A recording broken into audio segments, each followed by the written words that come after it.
New York arrested him for vandalism.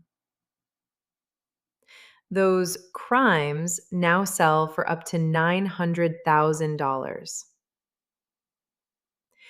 In 1980, Keith Haring spotted blank ad panels in the New York subway, bought a box of chalk, and started drawing. Radiant babies and barking dogs. Thousands of them over 5 years. It was illegal, and he was arrested more than once. He called it art for everybody. In November 2024, 31 surviving subway drawings were sold at auction. Every single one sold, coming in at $9.2 million total. In Haring's hands, a stick of chalk changed history. Get in touch for the works collectors keep chasing.